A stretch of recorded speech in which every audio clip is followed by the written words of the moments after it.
welcome into another edition of The Session with Londa and David. My name is David Austin. Hi, I'm Londa Sherwood Austin. Welcome back. I feel like it's pretty exciting to sit here across from this internet celebrity that we have jumping off here in the Tri-Cities. We should have Ada come in and interview her on what's it like to create a viral video. That's pretty cool. That's pretty cool. It's pretty fun. And, you know, she is a little bit like me. I was talking with her about it this morning, and she said, yeah, if it sells the house, though, it'll be great. So the apple doesn't fall far from the tree. That is the right attitude. So what we're talking about is if you go over to if you have TikTok, you go to TikTok and you look up Sherwood Austin, you'll see me, and we've got a video there that we put out this week on one of our new listings, and it's not a new video; it's the kind of video we do all the time, but it caught the algorithm just right, and we've got just nearly 100,000 views on it. I did notice, though, our creative director, Ada, she puts those videos together for us, and I did notice she did a couple of things that were a little bit different on this one that I think may have contributed to that. It was shorter, it was more concise, it was like she laid the clips on top of each other in such a way that you almost like the next one was starting before the last one was finished. And okay. So it was very clean and quick. And I think that lent itself to, and I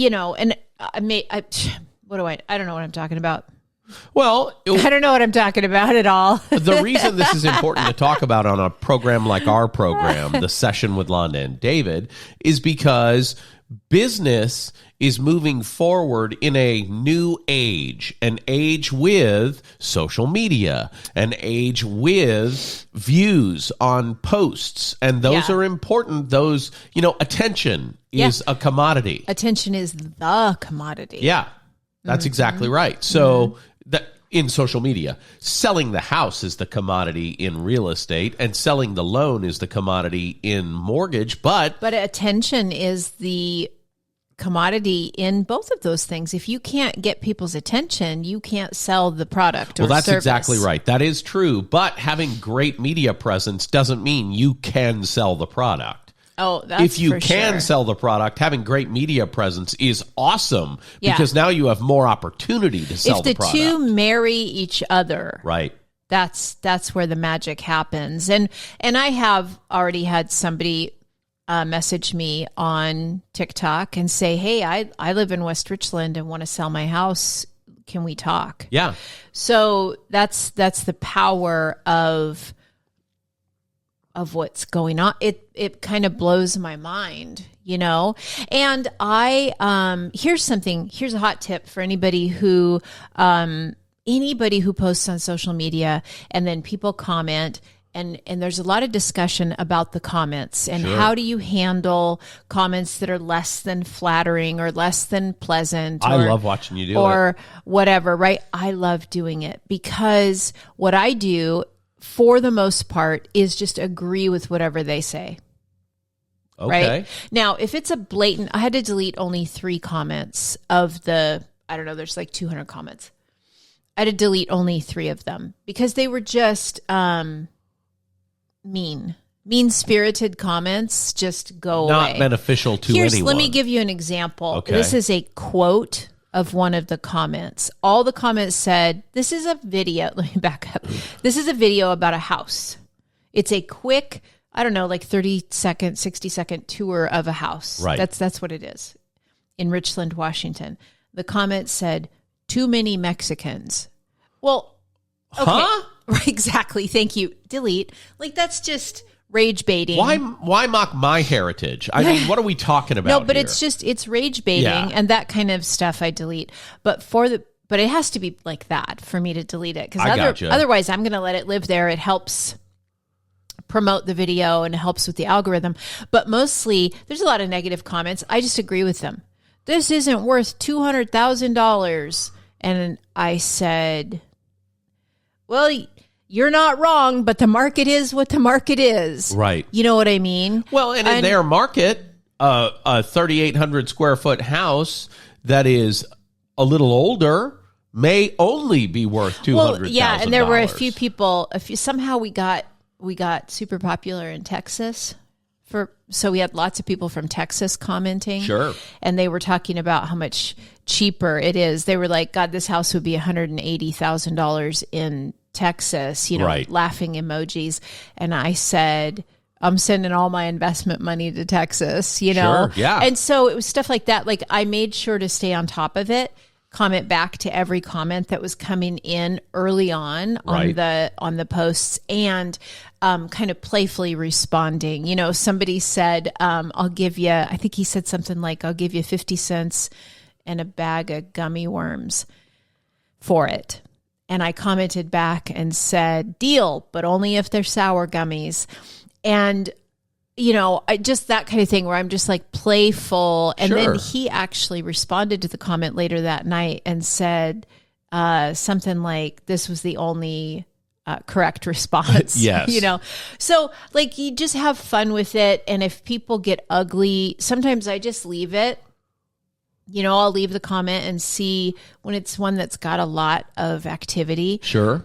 Leave it and see. Often, and this did happen in this one, other people will start defending for you. Yeah. So you don't need to even speak to it. Well, and what we're talking about is being engaged with your social media, which is different than if you're, say, a political or public figure, and those people often say, don't look at social media because the criticism could get in your head. What you're doing is not that. What you're doing is engaging with the audience because you have a house to sell. Yeah. And that's different than not reading bad reviews. You know what I mean? Yeah. And there was one that said, oh, hey, wait, I live in that area. And so I commented back to that person and said, hey, neighbor. With a little wavy emoji and that kind of thing. I don't know. Some people don't. Some people were like, oh, how do you have time? I wish I didn't. I wish I didn't have time. But it's scheduled business. Help me. Help me, I'm poor. Yeah. I think it was great. I think it's a good lesson that in business, to be successful, you need to use both. We've said it on the show before, old school and new school techniques. Right. So last Wednesday evening, I did a 3-hour open house at this property the day it was listed. Yes. Speaking of that, so we've got this viral-ish video. But I also door knocked the neighborhood and invited the neighbors to come and check it out on the first day that it was listed so they could kind of take a little peek. And they were super curious. And actually 3 of them did come down, and that was great, and that's part of the old school part of it. Right. And these are the things that keep, learning new things keep me engaged and excited. Sure. And we talked about this recently about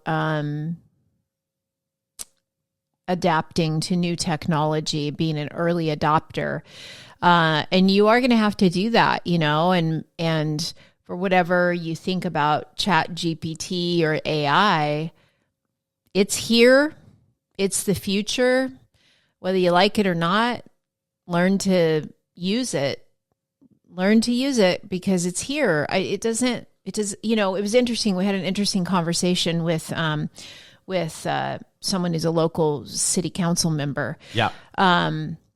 In the city that we live in, and they're building, I don't know the right verbiage, the buildings that house the servers that are necessary for AI. Right. Did I say that right? They're building an AI server farm in West Richland, Washington. There you go. So what I thought was interesting is that one building, they're slated to build, I think, 25. One building will create over $1 million. $1 million in tax revenue per year for the city of West Richland. That's right.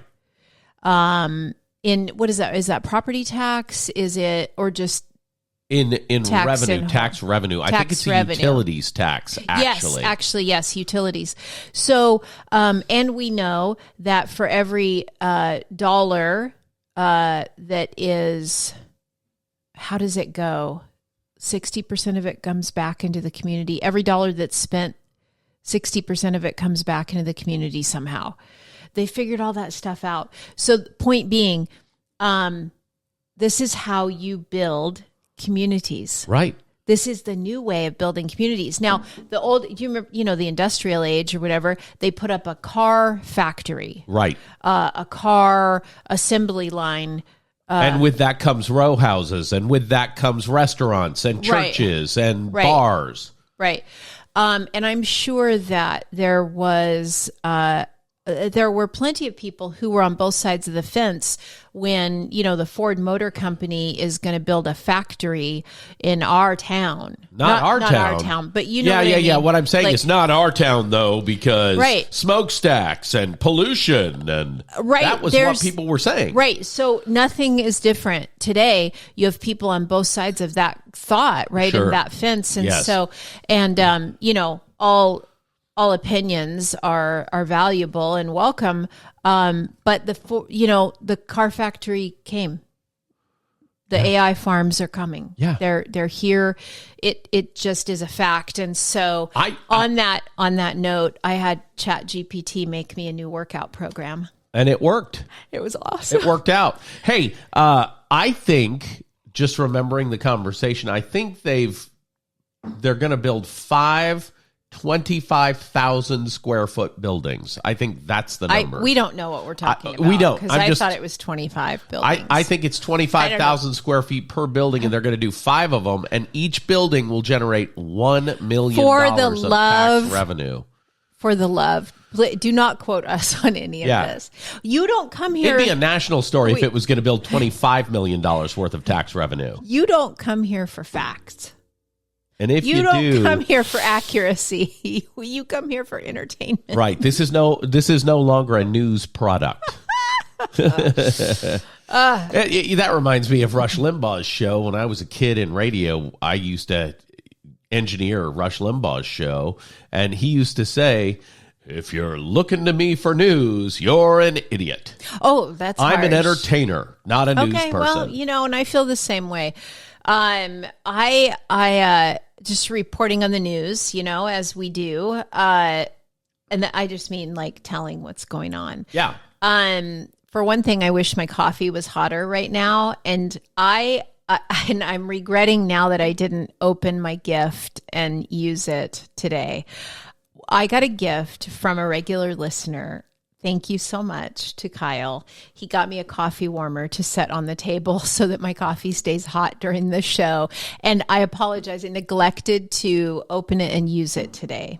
Well, I'll make sure I open it and set it up for you so you can have it in the future. I didn't know where it was. That's why I didn't do it earlier. But we have an Ada, and she's going to heat up my coffee. That's awesome. Yeah, home coffee. God. It's on the house. You've already paid for it. Why would you go somewhere else when you have home coffee? I almost stopped at Starbucks it's delicious, this morning. And it's on the house. I almost stopped at Starbucks this morning to get a coffee because I went to the gym. Thank you. I'm very proud of you. Second day in a row. I don't mean to brag. You're a little gym rat. You're down there lifting weights. Okay, whatever. She's going to start flexing around the house. It's a whole thing. I got a long ways to build back. So, but I have a gym buddy that I'm going with, and that's nice for some accountability, and knowing that somebody's going to be there with a bright and shiny face waiting for you to show up is kind of good, Anyway, but I was going to go to Starbucks, and I thought, no, I got coffee at home. Home coffee. It's on the house. Okay. So my favorite part of that video, though, that we did, thank you. I'm good. My favorite part of that video, and I was hoping somebody would screenshot it, was you sitting in the bathtub. Yes. With your sunglasses on. Relaxing. Laid back, relaxing, as I walked by, talking about, toilet, sink, walk-in bathtub, vanity, shower, and we're just walking through the room, and you're laid back in the bathtub with your sunglasses on. And my favorite thing, we had 2 different people screenshot it, One is kind of like loosely connected to the client, or not loosely, is connected to the client. And then the other one, she screenshot it. And then I love that in TikTok, you can comment with photos now. Right. So she screenshot it, commented with the photo, and said, somebody come get their dad. And it was your daughter, Caitlin, who did that. That's hilarious. It was my favorite. So I might have, it was so comfortable in that zero clearance tub that I might have been asleep in that picture. I don't recall. Yeah. It was so nice. It sat in there to wait for the shot, put on my sunglasses. I might have lost time. I don't know how long it took to shoot that. I don't either. We shot 5 videos that morning. That day that we were there, and then I shot another one later that day or the next day. I don't remember, but we shot and released 6 videos 6 days in a row, which is going to be, that's a new thing that we just implemented. We have 6 different concepts for videos, and we kind of flood social media when we have a new listing. And nobody has complained yet, but I'm sure, we've had some unfollows. That's okay. It's not for you if you unfollowed. But how many new followers did you pick up yesterday with one of the videos? I've picked up about 250 new followers on TikTok. So if we lost 2 or 3, we gained 250. Yeah. And I think I was thinking about this. I thought about making a post about this. I probably will on my socials. I can imagine that people sometimes thinking like, why do you make such a big deal? It's not the big deal. You have to make such a big deal out of every listing that you get. We do. We really do. One, because we're not like so flush in listings that we don't have to try. Right. For one thing, like we're out here hustling, man. I got bills to pay and a future to build.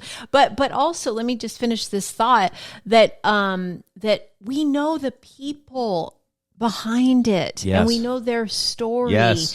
And the most important thing for me is to kill myself to get their house under contract, because I want to get them, whatever the circumstance is in a listing, they always need to get from where they are to the next thing, the next step, the next place. Absolutely. And for me, like that is the most important thing. And so that's why we make a big deal out of it, because it's a big deal to the client. And no matter what the property is, if you live in a $30,000 manufactured home on a rented lot with a hole in your bedroom window. Yep. That is your place. Yep. And so why would we treat your place less than somebody else's place? I love the commission on a $2 million mansion, but I love the results of helping someone no matter what their home looks like. Yep. Does that make sense? That's exactly Somebody said to me, David, why do you do loans that are on low loan amounts? Well, because those are people. And if I positively impact their lives, they'll tell other people that I positively impacted their lives. And then I get to do it with more people. Because people matter. That's right. Because people is our business. That's correct. That's right. People is everybody's business, whether they know it or not. Didn't the founder of Starbucks write a book about that? I don't recall, but maybe. We don't sell coffee. We sell relationships. I don't know. Coffee's not our business. People's our business. Right. Boy, have they gone away from that. But yes? We are a people company that sells coffee. Oh, there you go. There you go. We are a people company that sells coffee, not a coffee company that serves people. There you go. There you go. I like that. Yep. We have our own what do you call it? Master barista. Master black apron Jedi. master Jedi. Coffee master. Coffee mistress. I don't know what it is. I don't know what it is. But anyway, okay. I do have a restaurant review before we get too far gone. Okay. Yesterday morning when I was at the gym, I saw Steve, who is, everybody here knows Steve. He's a server at Proof. Yep. And Steve's been around forever and ever and ever. Saw him at the gym, and it made me think, you know what? We haven't been to Proof Gastropub in Kennewick, Washington in a very long time. So we went there for lunch yesterday, and the pork belly tacos were delish. And they let me customize them so that I wouldn't get a little tum-tum ache. You took out the scallions. Thank you very much. I took a couple things off, but thank you very much. Shout out to Proof Gastropub. And your burger looked like a mess. It was stupid good, and I got it all over my face. I got some in my hair, and fully worth it. And literally some on your shirt. Yes, I got some on my shirt, and a lot of it, for some reason, missed me entirely and landed in my seat. And I was sitting up close to the table. I was in one of those high seats, where the back is like a booth. Like a high chair? Kind of, yes. I had a bib. It was a whole thing. Oh, okay. So anyway, that was a great meal that we had yesterday. And then we went to Flying X Coffee and grabbed a coffee. And I got to meet a friend of yours. That's right. Who was Dawn King. Delightful. Yep. She's been selling Spectrum. ad time on Spectrum for the whole time I've known her. I don't know if she said she's been doing it for 10 years or 15 years. I don't know, but it took us 15 seconds to get to a conversation about perimenopause. And I don't know how you do that. I turned around for a second, went to the register, and before you know it, there's hormone talk flying. Let me tell you, And Dawn looks at me and says, "Welcome into this conversation, David." I can tell you how it happened. And then there is something I want to talk about. Remind me, I want to talk about elves. Okay. Elves? Yes. Like Christmas elves?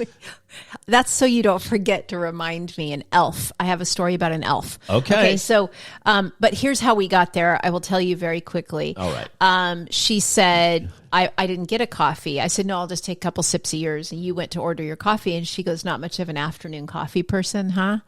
I said, oh, no, I love coffee, but I have anxiety and it's like ramped up today. So I'm trying to take it easy. And she said, let me ask you a question about that. Have you always had that, or have you found that it's gotten worse as you age? And I was like, girl, it was menopause for sure. Yeah. Menopause, I had a little like a sprinkling, and now it's just folded into the dough. I mean, Right. it's deep in there. And so, so then she started asking me some questions about perimenopause and menopause, and she's like, because I've got this thing and I think it might be perimenopause, but I don't know. And I've asked my doctor, and I walk around like I'm some kind of doctor. Yeah, I'm like, you walk around like you're Mary Claire Haver. That is for sure perimenopause. Let me show you why. I said there's over 100 symptoms of it, and let me direct you to a website that you need to be in. You need to follow this person on social media. And, anyway, so that was how that happened. And then you informally invited her to the next menopause and margaritas, or menopause and mangoes, whatever you're doing next midlife time. And menopause. Yeah. Anyway, so that was really nice, and it was nice to meet her. And then how are we doing on time? We're doing good on time. We're fine. So ELF. Okay. Yes. So I want to ask your opinion about something. I heard it's this acronym earlier today. Okay. That business should be ELF. Easy, lucrative, and fun. I agree with that. And that's my question is, what do you think about that? I believe that is absolutely correct. It should be easy, lucrative, and fun. I believe it's horseshit. Why do you believe that? Yeah. So I figured we'd be kind of on opposite sides of the. You've heard the saying, do what you love and you never work a day in your life. That's similar. That's also horse poo-poo. It's not. It is, because there is no job, I don't care how much you love it, that there isn't some part of it that sucks. There is always that's true. The Yes. suck. There is always the suck. That is true. There's no job that there's no strife ever. That is Right. absolutely true. Right. But it should be easy, lucrative, and fun. And here's what I mean. Easy means it plays to your strengths. You get to do things that are good for you. That is a good career path. I see. I like to talk to people. This is easy for me because I get to talk to people. Right. Easy. Lucrative. Yeah, I don't want to talk to people and make $7.25 an hour talking to people. I'd have to find something different to do. That's not lucrative enough. I can't pay my bills. I hear you. With that. So okay, let's go. easy, All right, you're talking me into it. and having successes in business. You watch the Super Bowl, they make a touchdown, they're doing dances. I submit we should be doing touchdown dances every time we solve a problem. Then it would be fun. Easy, lucrative, fun. Prove me wrong. If that mic wasn't so expensive, you would have grabbed it and thrown it on the ground. Mic drop, David out. That's what you strive for. That's not what life is. That's what you want to have in your business. If things are too easy, I'm bored. Love lucrative, but I'm actually, in my brain, I'm kind of working on this class, and I don't have it figured out, like a workshop, and I don't have it quite dialed in, and I don't know exactly what the name is going to be, but the working title is, I don't want to make $1 million. I want to make a life. Okay. Right? Like I want to make a living. I want to make a living. I don't want to work, I want it to be lucrative-ish, I guess. When I was younger, I had like all these ideas about, I want to make X number of dollars a year, and I want to build this giant team, and I want to do, and maybe that will still happen, right? Like maybe I will make millions a year, and I'm okay with that, but it's not my focus. I want to make a living and make a life. I want just a life that feels peaceful and rich and comfortable, and a sprinkling of fun, a smattering of fun is great, but fun is not a huge motivator for me. Yeah. And that's fine. Yeah. But for me, that philosophy, I knew you'd love it. ELF, spectacular. I knew you would easy, love lucrative, fun. I don't want it to be angsty, long-suffering, and foul. And what you just described sounds that way to me. And if this it's is Alf. If this is I like the Alf. first You time, like Alf. If this is the first time you're here with David and Londa at the session, you just got the perfect picture of who the two of us are. That's right. Yeah, if it's too easy, well, that's a different conversation, right? Sure. But, I think that's why I'm always embracing new things. And I've taken a big break, from like trying new things and growing, really kind of growth and learning and whatever. But I just applied to be part of this leadership program. It's a 9-month-long program. I got accepted. We had the get to know you thing last night. Right. And the first meeting is today. And so I'm kind of, back in that kind of growth mindset as far as that goes. Sure. Personal growth mindset. I guess, I'm back to the gym and I'm doing that. And I'm kind of, I don't know, getting Stella's getting her groove back. I don't know how to, I don't know what I'm saying. I think it's fine that I think it's awesome that you're taking steps to feel like yourself again. I think that's really good. And it's quite a blow to physically not be who you've been. I can only imagine if I woke up tomorrow and they said, David, sorry about this. Your right hand's gone. We're cutting it off. We have to.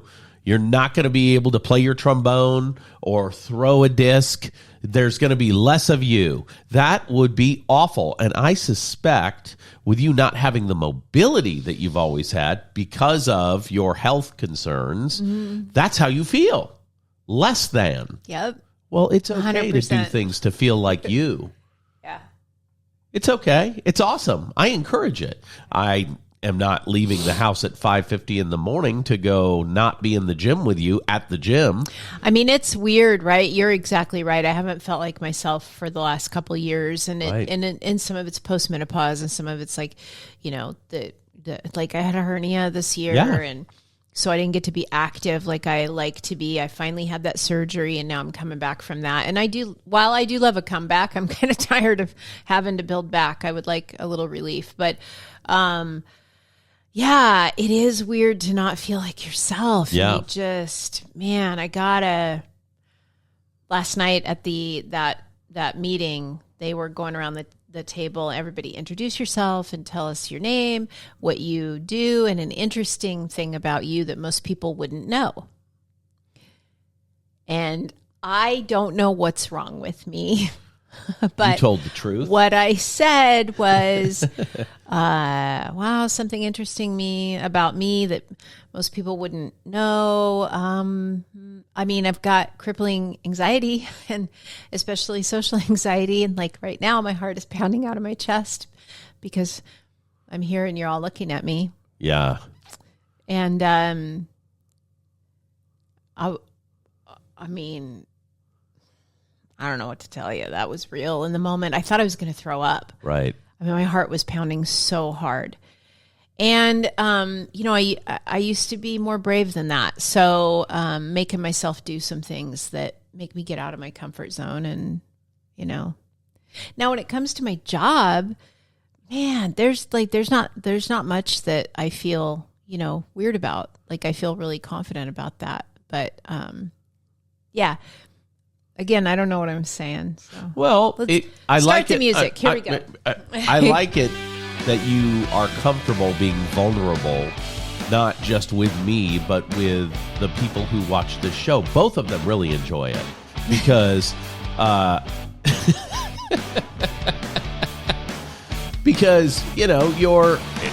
your vulnerability is real. And I love that. I love it that sometimes when we're doing this show, your eyes get a little misty and you look like you're going to cry. It happened during this program. Yeah. I love it when that happens. Shut up. You don't know. But it's really good to see. It happens with me all the time. Yeah. But it doesn't happen in front of people very often. And I think it's lovely when it does. And I'm proud of you. I'm glad you're doing this leadership training course with these people from our Rotary Club. I'm thrilled that you're doing that because that's giving you another opportunity to stretch. You know what I mean? Yeah. I think that's great. I'm proud of you. There you go. For Londa, Joanne, Sherwood Austin, the prettiest girl in the world, I'm David Austin. We'll see you again next week.